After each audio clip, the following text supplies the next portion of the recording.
Как поддерживать прекрасную сексуальную жизнь с партнером, чтобы она продолжалась долгие годы, чтобы муж свою жену не переставал хотеть, не переставал любить. Ведь секс – это очень важная, действительно очень важная часть семейной жизни, потому что если в браке у супругов нет качественного секса, который радует их обоих, то они превращаются просто в друзей.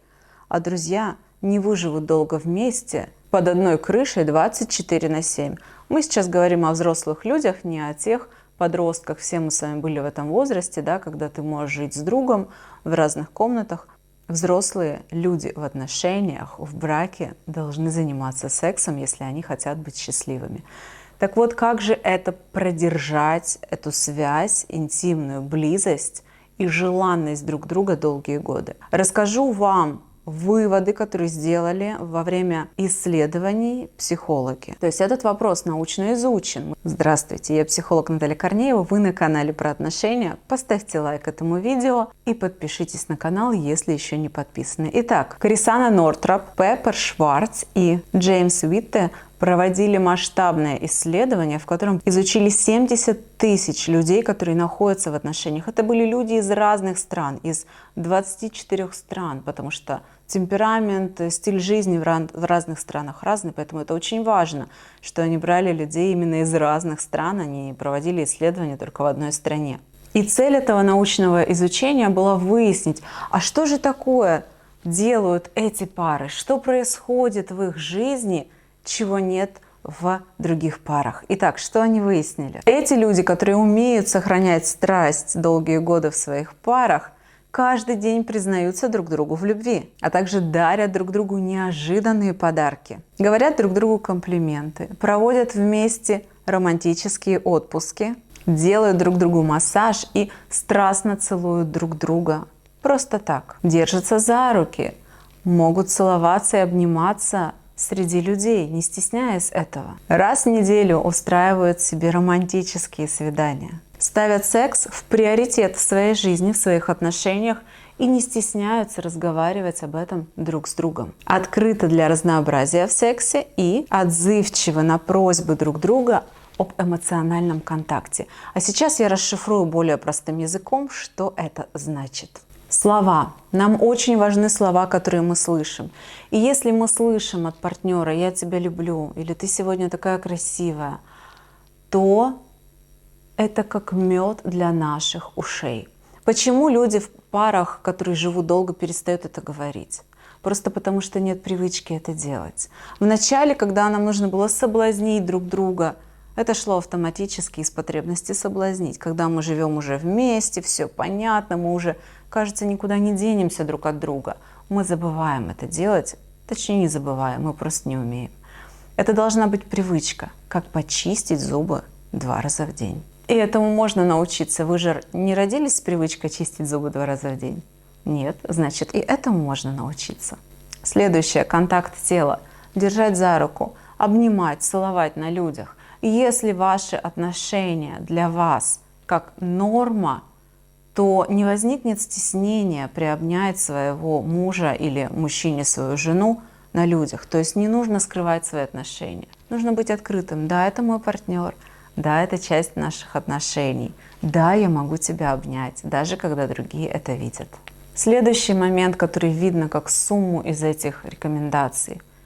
Время, которое проводят вместе. Опять-таки из-за того, что люди живут долго вместе, им кажется, ну раз мы в одном помещении, ну мы и так вместе. Нет, важно не количество времени, а его качество. Свидание – это время, когда вы направлены друг к другу. У меня есть ролик, где я очень подробно рассказываю о том, как важны свидания в парах, которые живут уже долго, и какими эти свидания должны быть, какие ошибки не стоит совершать. Если хотите, ссылка есть в описании к этому видео, можете потом посмотреть. Очень важно не позволять себе самообманываться, что раз мы живем в одном помещении, значит мы проводим много времени вместе. Телами, да, а где головой? Где головой в этот момент находится человек? В своей работе, в своих делах, в своих проблемах. Это не вместе. И аккуратность к эмоциям друг друга. Готовность на отзывчивый эмоциональный контакт, когда партнер об этом просит. В основном наши партнеры и мы, многие, не умеем просить открыто и говорить. Мы не можем сами распознать, что нам сейчас нужен эмоциональный отклик.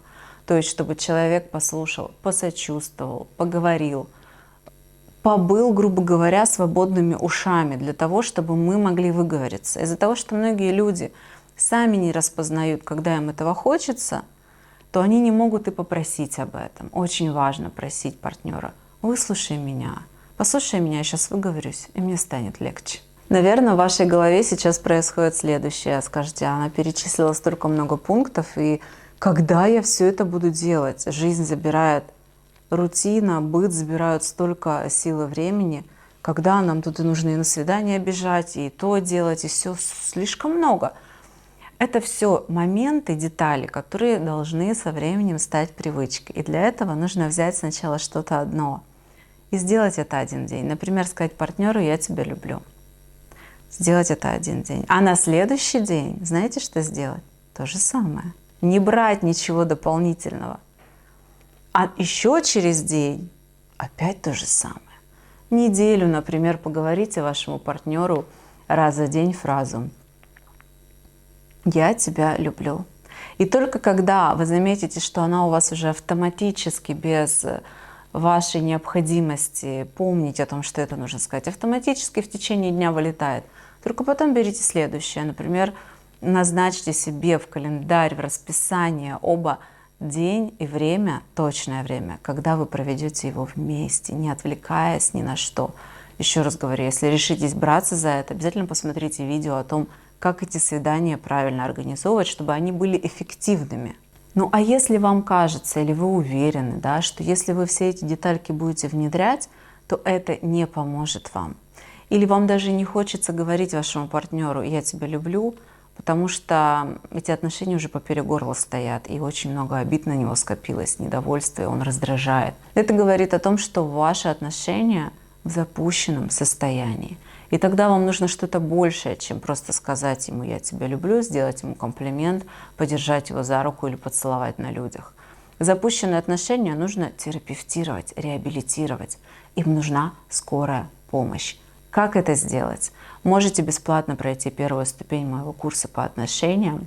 Узнаете 19 ошибок в отношениях и 3 секрета, что же делают мудрые женщины, которые сохраняют страсть и любовь долгие годы в своих семьях. И если вам эта информация понравится и поможет уже только на первой ступени, вы сможете продолжить это обучение и протестировать ваши отношения, найти слабые стороны и усилить их, найти сильные стороны и опираться на них в моменты, когда стресс, тяжело и очень много неприятностей одновременно. Мы все проживаем такие моменты в жизни.